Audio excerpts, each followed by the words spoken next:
Oh man, I'm glad you didn't read that bio. Thank you very much. And don't tell my wife that you said that, please, about that race. Well, I'm honored and grateful to get the opportunity to be here with y'all today. And I have my Patriots Bible with me because I'm bringing you a message. I'm bringing you a message of thanks for your service.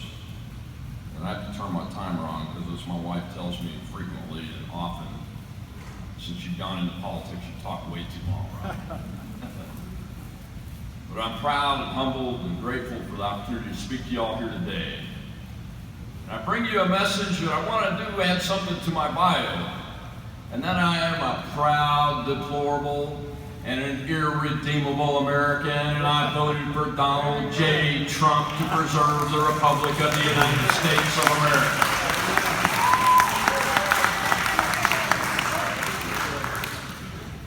And he is a president for all Americans, and I served all Americans when I went into combat as a commander 3 times, when I survived the attack on the Pentagon on 9/11, and I'll be darned if I'm ever going to let anybody, young or old, tell me that I'm a racist, a sexist, or any other ist, because I'm an American and I love all Americans, and I've defended and risked my life, and my friends have died for all Americans. That's the reason why I'm here today, ladies and gentlemen, to talk to you, because America needs your continued service. Old soldiers, sailors, airmen, and Marines, and Coast Guardsmen can no longer just fade away and go over the horizon into the sunset. We must fight today, we must fight tomorrow, and we must fight until our last breath so our grandchildren have the Republic of the United States of America. Yeah, man.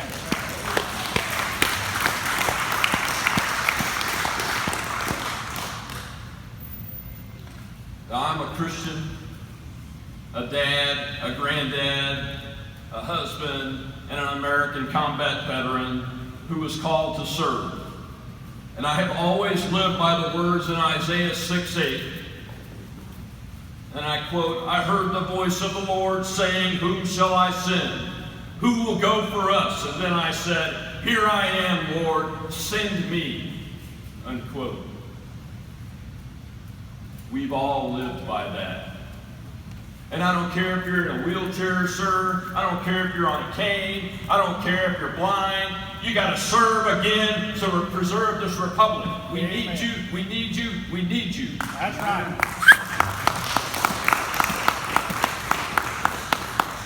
The Patriots Bible I have here with me is a special Bible put together by world-renowned historian David Barton. And it's got a call to action in it. I just want to read the headlines to you. We must pray for our country. We must participate in the processes in this Constitution of the United States, which even our current president chooses to stand on and step on instead of revere and defend. That's right. Right.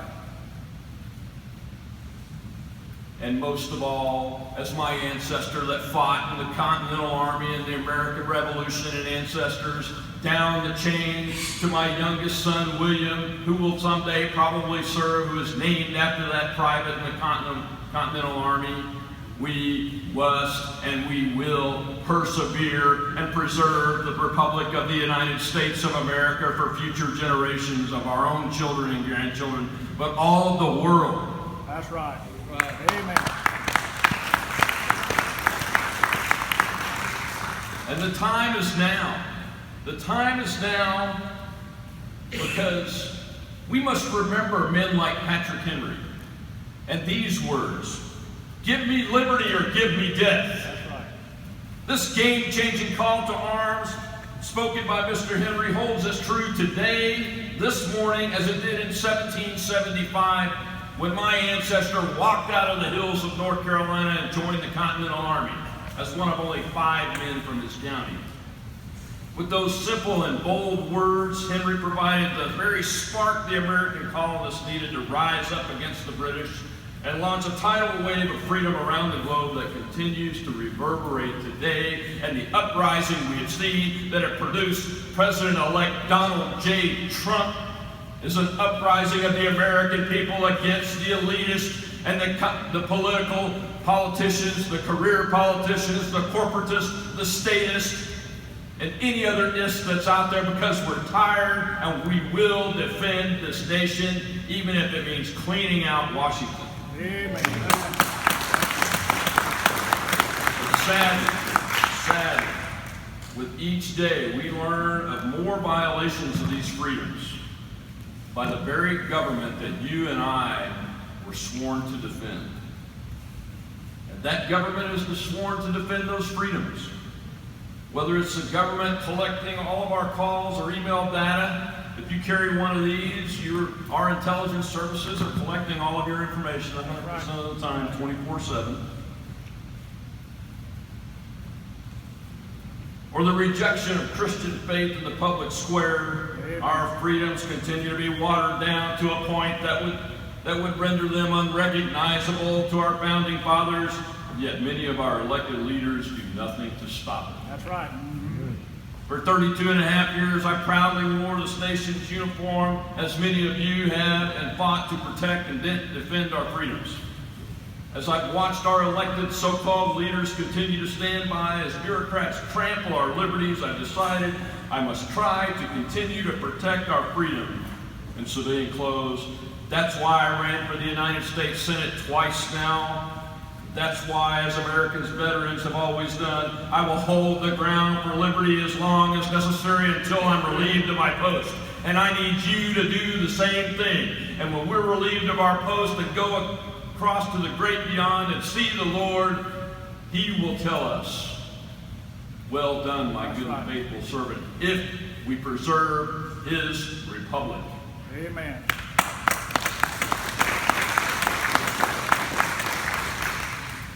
When Patrick Henry was rallying the untrained yet passionate legion of colonists to leave the comfort of their farms, their homes, and families to fight and die for our freedom, they faced ridicule from the redcoat British as unqualified and untrained in the craft of battle.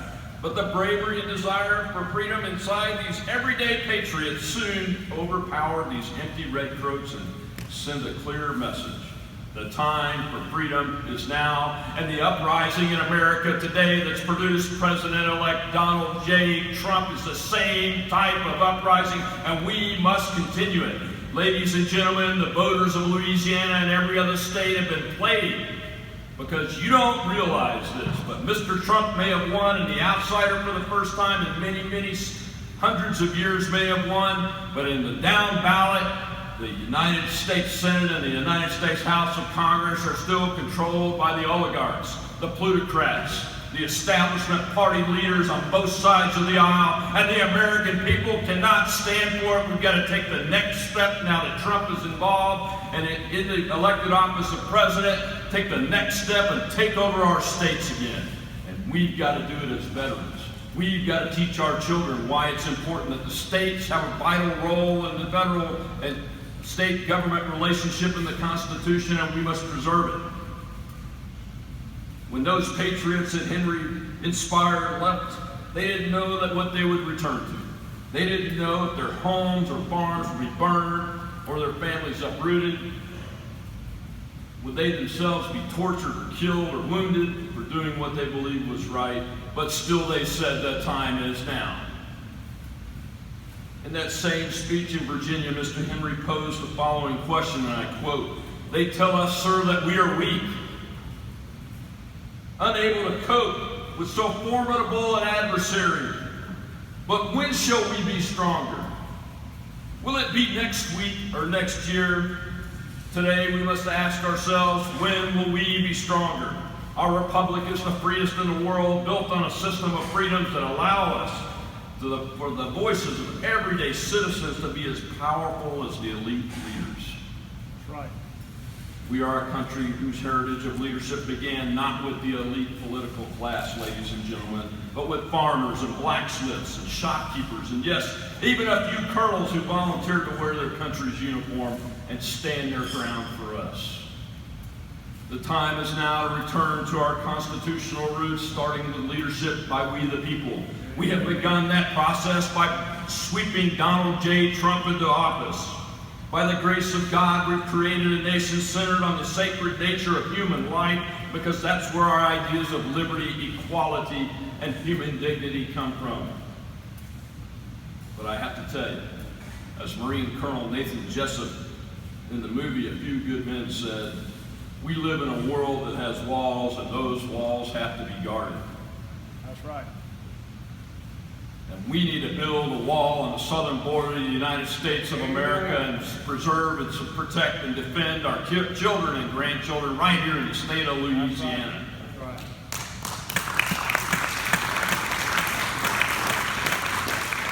People ask me often why I volunteered to serve again after serving our nation for so long in uniform and sacrificing and risking so much, and my family's endless sacrifices. I had 3 sons in the military.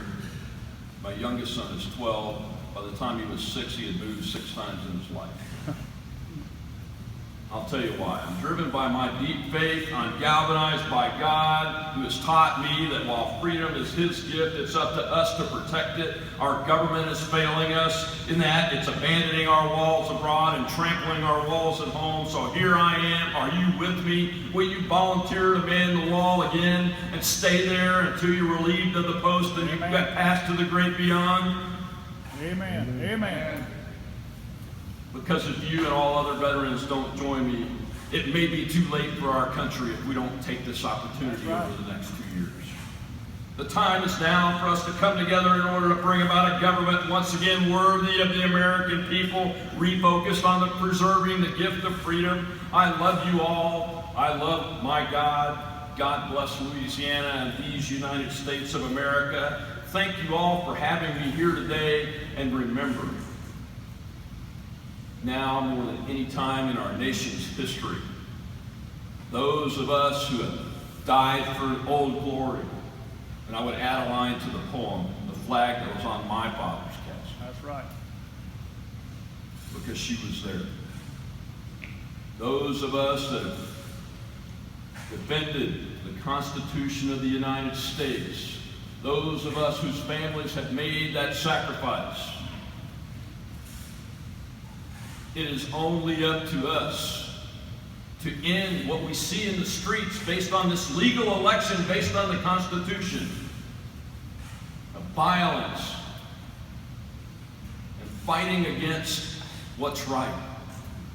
It's up to us to get this generation that's coming behind us educated on what the Constitution really is and what America really is and why it's the only right. There is no other right in this country that will provide for them the liberty, the prosperity, and the certainty of being the guiding beacon on the hill that all people around the world want to get to. That's right. Thank you all very much. God save the United States, and God bless America. Thank you.